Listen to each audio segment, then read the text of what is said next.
Go on. Hi, and welcome to this Zoom event, to this Thursday, 28th of July. And like I have told you all, that today we have a special Zoom, because we have here from Dolce Vita Global our new Qi-Optima.com shop owner, Niklas Christides from Dolce Vita Global. So welcome so much, Niklass. Thank you, Minja, and pleased to be here. It's a pleasure, and happy to see where this leads, and obviously very, very pleased to be exploring new horizons with you.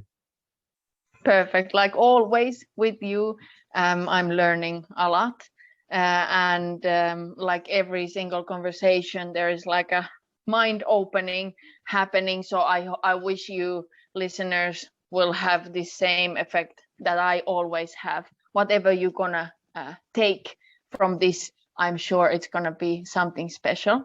So first of all, tell us a little bit about your passion, like why you wanna do all these eco villages, eco houses, ecological food.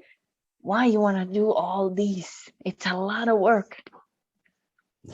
Yes, thanks, Minja, and thanks for the kind words. Obviously, it's nice to hear that you find inspiration in our talks. I think it's very important. That's the first thing, and it's we could say it's a link to what we are doing and what we are about, actually, because I think the world, in a way, is kind of like standing a little bit still, and it needs some inspiration, and I think people are that inspiration, and it's the choices that people make and what they want to stand for, and how they want to challenge themselves, that can actually bring us some really nice change and evolution to our daily lives, and that's what in a way Dolce Vita came from, is that we wanted to bring we wanted to boost our own healthy lifestyle, and kind of find a way of integrating everything we like into a business model, and now we have it. And that's when you ask why we are doing, or how we have the power to do these villages and things, well, we haven't done them yet, but it's something that it is manifested in our in our business model since we started about 6 years ago. So we knew that we will end up in a kind of like community-based setting in the end, which will allow us I'll phrase it differently. It's how we want to live made us realize that we need all the bits and pieces for that, which means that how we live and where we live in the end is also part of that model. So we've been doing a lot in terms of the bringing sourcing of raw ingredients and materials, and learning about how do you run a ethical, sustainable business, but then trying to constantly envision and work towards the vision that we have in terms of when comes the moment when we can all also be in the same place. And that's where the village and eco houses and other things come to life, because that's where we can actually make all of this exciting stuff happen, because it's when you combine things, it's when we see the holistic day-to-day life just like we would live it, which is combined. It's like combined business and social life and family, and even life, pleasure and passion, everything yes. in one place. And where would you do that? Well, it's obviously wherever you live. So because in the end we do need to be close to each other as people, because otherwise we can rarely find, over the internet, you cannot really get that same touch and depth that you would need to actually enjoy life. So it's our own passions that we are trying to put into reality. But in the end, we realize that we need people, just like we need people to source our stuff to, because otherwise it's very hard to just have very good things if you just buy them for yourselves. It's quite expensive. Exactly. Almost everything is collective in what we do. Wow, it's beautiful. And you know what, I had to tell you, because in Finnish video I already told you that I have a woman who definitely wants to come into Eco-Village. Again today I have a man, very intelligent. We talked like 30 minutes, and those calls supposed to not last like 1 minute up to 6 minutes. But some people, they are very like caring, and they are really fed up with how societies is working right now, because they don't help elderly people, they don't help enough addicted people or ill people, or even children's or schools. They are not satisfied in that. So almost every day I find somebody who I am sending your name and Dolce Vita Global name. I'm asking them to contact you to if you can add them to your list, how they can come in whenever it's ready. Of course, I know you need to now make like everything work, like you told in a Finnish video, which was so awesome, that you want to take care of the business like a baby, that you're like a caring parent, that you want to be sure that you have the funds to keep it alive. So tell me more about that. It was so beautiful how you said it in Finnish video, but share it here also, please. Yeah, I think it is true. It's like when you create something, it's the effort that goes into things, and it's the life kind of line that each thing has. It can last a short time or a long time, and I sort of tend to say that, why do we do things for just a short run? Because we put a lot of energy and resource to create something, and then it just runs out in the sand, and disappears in the end. So what was the point? And I think that's the kind of depth in terms of purpose that's needed to make something really meaningful. So it's about understanding that relationship to things, is that, when you do it well, and you respect that, we're not God here. We cannot push the thing to become what we say just by saying it. It requires effort. It requires, mind and heart, everything in balance, so that we can actually achieve those things, and that those things do something that's been agreed or manifested.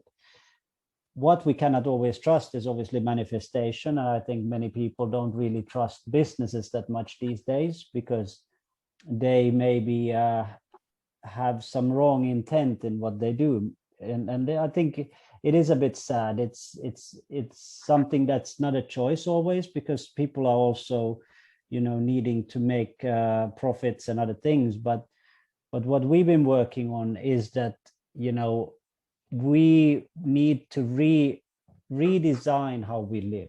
We need to change our relationship to money. Money is a very, very, very difficult thing, because it's meant to be used as a trading means, as a thing that empowers growth and things like that. But when growth and development become something that is not authentic, and that is unclear whether it is doing a service or disservice, then we have a major problem. And I think the world is now, realizing that that's the problem with money, is it reliable, that it's actually helping us, or is it actually making us poorer? I think we know the answer to that. So in a way, we try to use, we've been working on a way of getting collectively behind something trying to engage people into it, and you know, teach about how we can live differently, and not teach, but interact. You know, I don't like the teaching anymore. You know, it's about having respect. You know, we have to respect people. Everybody has their own views of how the world works. We need to respect that, and only through that can we get the greatest thing, the greatest power of humanity to blossom, is that when we actually respect everybody. Nobody with status has any more intelligence than somebody who doesn't. Actually, they can be a lot dumber than the people who don't have anything. So, you know, and when we actually look at many of the, say, holistic leaders, they choose poverty over power or money, because they realize that it represents something that is very corrupt, or it has a chance of corrupting them, which is why they choose to go a different path. So I also believe in the same thing, is that we have to be realistic about these problems that we are facing. Yes, and that's especially what we were talking in the Finnish video, also what you were talking right now, is that many people they tend to like value themselves also with money. So then, you know, you may feel you don't have any more value, even you have tremendous value. And I think what you were saying also there was that if you do something that you really love, you know, you can do it also for free because you just love it. You love doing it, so you would do it anyway. Even, you know, there is money or there isn't money, and most people do. Yeah, in the end they do, true. Because the choices they make is that they do it. And this is where it is a bit silly when we talk about money, is that it's actually not as transparent at all. In the real choices that matter to us in our lives, money matters very little. But to some people who put money at the center of their lives, it's different, and they can talk about it in that way. But most people in the world, I would say, generalize, that they will actually find many things in their lives that are not interlinked, that are most meaningful to their lives, are not interlinked to money. It's about much more about heart, family, social relations, other things, even things that they enjoy in terms of hobbies and other things. They make sacrifices where money doesn't play the role. So I think it's something that we can learn from, is that, you know, we are actually not very honest to ourselves when we create this relationship and this dependency to something that we really can't control. And I don't like, you know, personally, I don't like the idea that I don't have control, because, you know, we should all be able to have control. Yeah, we should be able to have control of our life. Why is our life dependent on other people?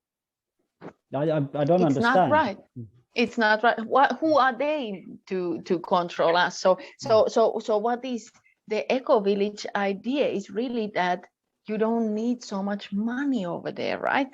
Because you're kind of doing the work. So you're kind of working in the community, collecting, planting, cultivating, and with that you can actually live. Yeah, right? It's the collective. It's the idea that you know, like, we as a company are not here to try to own a lot of eco villages. We are trying to say that let's inspire an idea, because you cannot just go and build a village. Or actually, you know, I'm wrong. You can go and do it. I could do it now. I could go there and I could build. In 10 years, I probably would have a village, and I could do it. But the point is that the sustainability, self-sustainability of such a effort would never work. And this is why most of them have failed, because these whatever villages and or economical centers which they in a way become, is that the problem is that they become too bureaucratic or too difficult to handle, so that it doesn't work. But our idea is that, well, no, let's actually put the infrastructure in the middle, And that's kind of like, yeah, here we go. And let's now build the village. So having a working infrastructure rather than building an infrastructure is the difference. And an operation that then has a logic, and also, it's all about this trying to lessen the dependency to the state and to other things like this, which are difficult to trust because we don't know what they're doing. Politics change their mind every 5 minutes. How could you ever trust that? So what we're trying to say is that, look, we need to cross borders as well, build villages in different countries, and let these countries trade between themselves so that we can create independency amongst, so you can actually be part of society, but you can be also your own kind of like new dimension of society. That's so amazing. And we even have here in our listener, we have a cultivator, and she is cultivating medicinal herbs. I don't know if you want to say hello, Rochelle, if you want to say something, but I don't know what you think about these eco villages. Oh, hello. Hi, I think it's a great idea because people need to be more self-sufficient. There are so many systems around the world that are failing us, and a lot of people suffer because of that. So that's kind of why I do what I do, and I think more people should get involved. I think that's great. And Rochelle, the thing that makes the most or is quite interesting that we can talk about here is that society can only flourish with skill sets and competencies when they are sort of like brought together. Like a village that only has carpenters is never going to be a very successful village. So one of the points that I really try to make to people when talking about these things is that we also need to be realistic about what types of people combine their forces, so that we can bring the right types of skills to play, so that a village can form and be self-sustainable. You do need certain roles and an interest, but what I really like also is that what you see as one of the biggest maybe that is which we talk very little about, but which is maybe one of the best things about humans, is that we are multi-talents. We can do many things, and actually because we are curious, we can learn a lot of new things. We may not be the best at it, but we can be I would say beyond just saying that you're kind of basic. I think at least medium to high is the standard that we can achieve in almost anything if we want to. And I think that's one of the really fascinating things with this kind of like village idea, is that if you collectively also share the roles so that people can rotate and learn things that they want to learn, you will get an organic engagement. And when you get organic engagement, people become teachers and learners at the same time. And that's always like when I also try to teach and coach people in leadership, it's always trying to give them this perspective that, look, it's not the best if you're on the top of the pyramid. It's not the best if you're on the bottom either. But it's ideally you should be in the middle, and then you should understand the whole pyramid, and you should be able to move across it and do the different things, because it's the only way you can ever relate to all your subjects. Exactly. That is what governments should do. Like what I said in the video, that governments should learn from you, really, because the problem is who is having the most money don't care what the other people do. But here, if we would have, we have to live together. We need to make the living together. So there needs to be cutting the woods, planting the plants, cultivating, painting, constructing, all of this. And even doctors. Yeah. it's interesting that daycare, school. you said this, because it's one of the things that also is a very destructive force in the world, is definitely like things like patents and things like where we block we block the sharing of knowledge. I've always been against this. I really hated it when I saw it during my days at Rolls Royce, how you can control a whole industry just through these methods of not sharing. And I think it's so disruptive to how the world should work, because if we know something, it is something that we shouldn't be holding back. It's something that should be, because humans are a collective. We're all here. Why wait for somebody else to figure it out anyway? And then we've got two of it. There's no point, and then we have to fight. So one of the ideas is that we have to be more open, collectively sharing, and let knowledge flow. In our world stands still because we stop knowledge from flowing, because people are greedy and want to get, as an example, why did they say that everybody buy diesel cars 2 years ago, when now everybody is saying buy electric cars? They knew they were already producing electric cars, but they said buy diesel cars because they had too many of them and they needed to get the money. So, but what are we doing? Like, why are we stopping? Because we are not, why are we standing still? We are not transparent.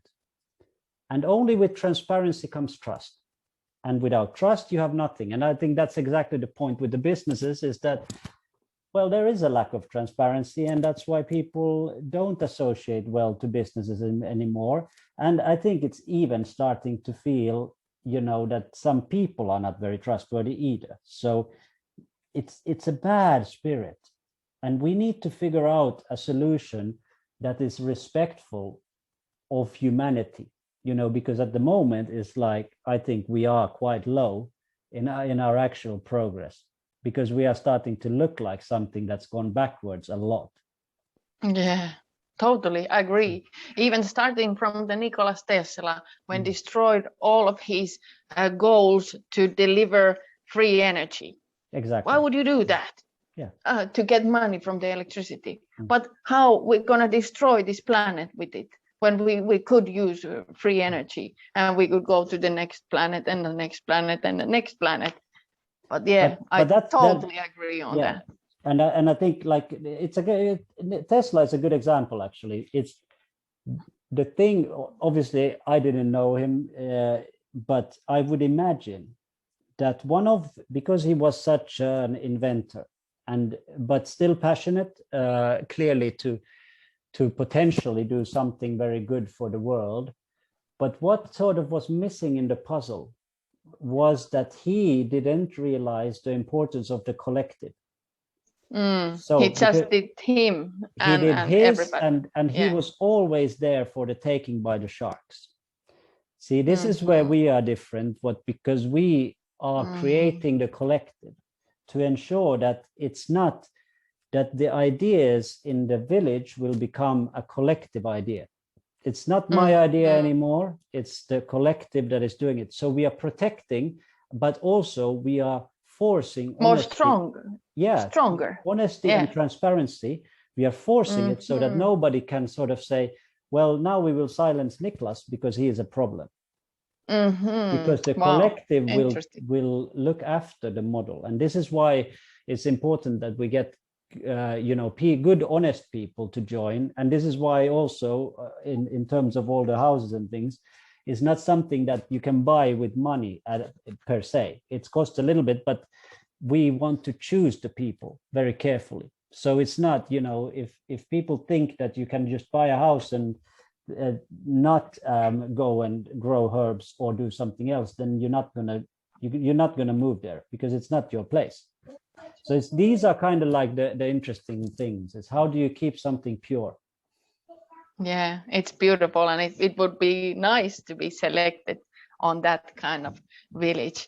But then we have another subject. How about Dolce Vita Global's organic ingredients. You told me about your family, that your mother is a phytotherapist, and that really like opened my mind, how you know so much about herbs and the quality.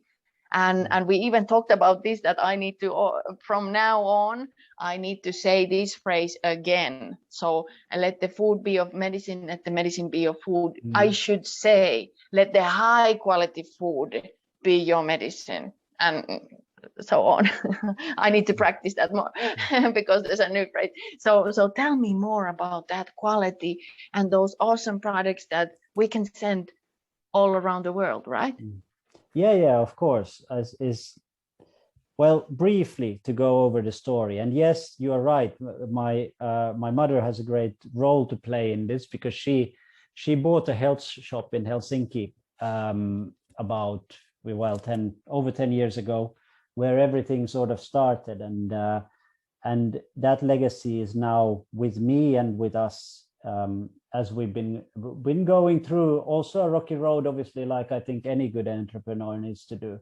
So we've seen the hard times, and we had many shops in Helsinki at one point, and but our journey was really from understanding, so we were in Finland. There was this at the 10 years ago, health shops were promoting a lot of the supplements and kind of like healthy pills or whatever you want to call it. And as we were starting to work together with my mom as well, and me coming in to help her sort of run and organize the shop model, not the shop, but the actual operations, we sort of started to realize that there's something kind of like wrong in this. And she was always an advocate also for the raw ingredient, to understand what is in the pill, or to what is in our food, what is in our drinks. We should know, because if we don't, there's something wrong. And we've been talking in our family about these things since I was young. I remember us having conversations, because it's just, it was her passion, and that way, it's been an open dialogue.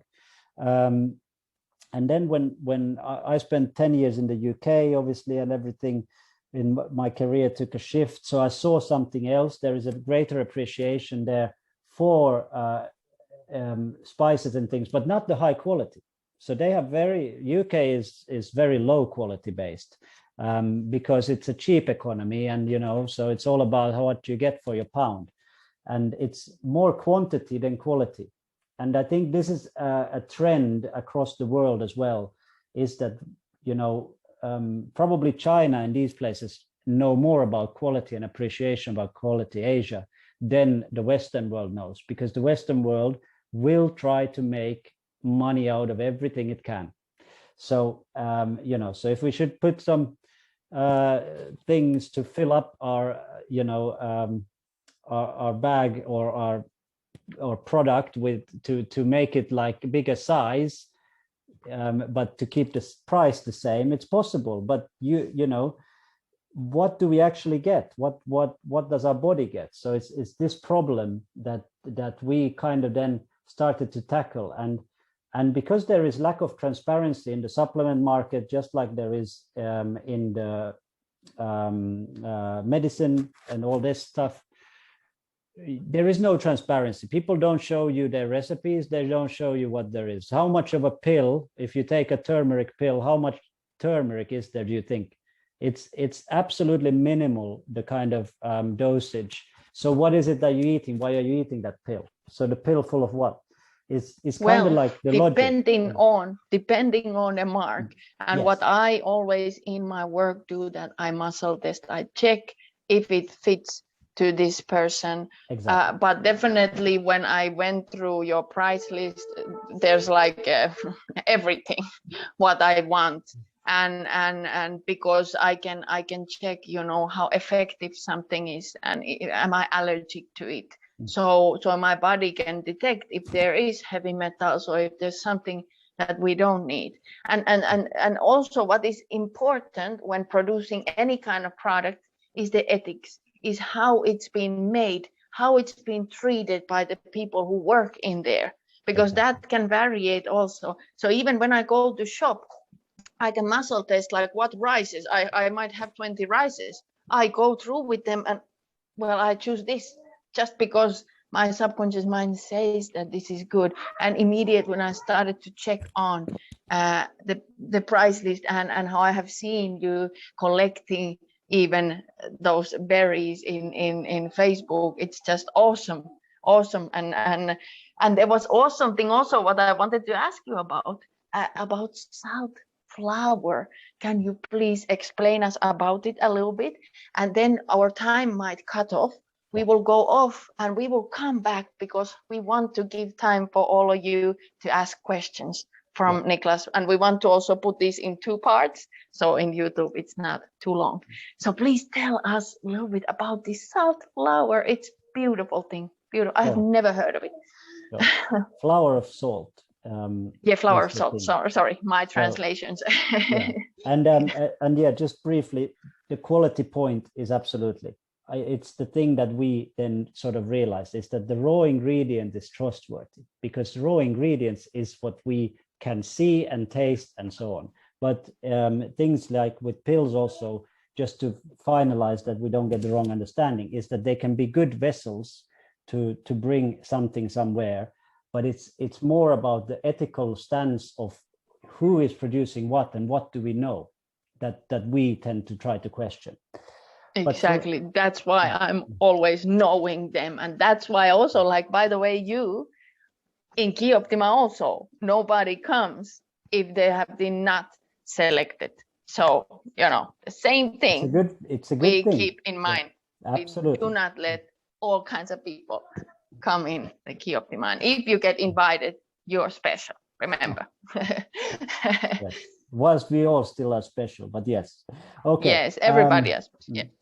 So flour of salt. Yeah, it's quite a fascinating thing. It has over 80 minerals that we know of. Obviously, in terms of what we actually know as humans can be questioned because we know very little in my mind. I think especially when it comes to what's inside, what's in the small world, not in the big world. The big world is kind of like easier to understand than the small one. So, but anyway, it has over 80 minerals. And so if you think your magnesium, zinc, whatever else, it has almost anything that you need. And it's said that it has the, especially this flour salt that comes from Croatia, from the Adriatic Sea, is interesting because it has the same salt kind of water combination that we have in our womb when we are expecting. So it's also one of the best combinations for the human genome. Wow. But in terms of the story, you can clothe yourself again with that salt. Yeah, in a sense. So but so the way what happens is that when we take mineral salt, sea salt, and when it's made, so it's obviously made in these kind of like what do you call it, like sand pits, salt pits, and then they evaporate the water because the sun heats up the water, and then it leaves the salt, and they keep moving the salt from one from one sand pit or salt pit to the next one. And then on the last day, so when it's time to harvest the actual salt, they have in the morning, there is a 1 hour window early in the morning when the sun is rising, and it starts to vaporize that last layer. And that layer has the flour of salt on top. And underneath there is already of the rock salt. So it's just something, it's a part that it can build in the symbiosis with the water, that when it's actually extracting. So it's that light that it's on top and just floating there. And it's very interesting when you take a grain of flour of salt and you put it under the microscope, it's like the perfect snowflake. Snowflake. And it's and when we know that the again about physics is that when you have the perfect model of composition wise everything is in line, it means that it's also pure. So that means that that's why it's holding so much potency in terms of the minerals. But as soon as it then vaporizes after, you know, an hour or so in the morning, then that remaining flowers salt combines to the rock salt. And in that process, just in those seconds, there's about 30 minerals lost. So, and most of those minerals are these very rare things that our body needs in small amounts, but they make all of the difference. So it's all, you know, salt is funny in the sense that we can say, right, there's a lot of, like, you know, one mineral, and then there's very little of everything else. But there, all the power is in everything else. So this is something to remind, you know, and it helped me understand the world, to figure that out, that no, actually, why are people looking at that big number? Because it doesn't mean anything. We could actually scrap that and look at the rest and start to look at that. Exactly. It's the combination. Yes. And it's the right quantity of things. That one I have learned. Well, I've been working through Nature Sunshine. They have studied a lot. But the thing is, I like I said in the Finnish video also, that in my opinion, because you can say water things and it will change, and you know, you can see how pure also your energy is when you're saying this. So in terms, I think that the sun and the sunrise has like kissed the salt, and it's kind of giving the energy also. I think this is so beautiful, and I hope we will see videos about this, and we will make a video of this in Qi-Optima. I've already asked that we could get a video from them as well, where they are actually harvesting, because it's very hard to get the parts when they harvest it. So it's, the window is so slow, and it's so short, and they have a limited time, so they often don't have the opportunity to film a lot and things. So wow, so this is special. Yeah, I'm so happy. We can get it. Let's hope, and of course anybody. One of the points is still also interesting, is that with, you know, the amounts, and when you have quality, you need a lot less. So to maintain, imagine this, that to maintain your whole mineral balance within the minerals that this salt can offer, you need about 10 grains in the morning and 10 grains in the evening. So that's less than a gram. Wow. Everybody should buy this, and I will. It's an interesting thing. Yeah, you can eat more, but to maintain, you don't need. You don't need. Yeah, and especially in hot place like where I am, or where it's so important. Trinidad and Tobago, we should definitely take this and maybe 20 grains morning and night, because when you're sweating, you need a little bit more. But anyway, high quality. Please remember that when you wanna put the medicine in you. So the food, it's supposed to be high quality, and make sure you get it from Dolce Vita Global. We will ship it to you wherever you are. We will cut now this video so that we can come back, and we're going to talk a little bit about the courses and services you're coming also to offer, and then we will give the time to ask questions. So let's go and come back, so then we can start the new recording. Thank you so much for viewers. See you in the next. Thanks. Thank you. Good. Okay. So let's come back and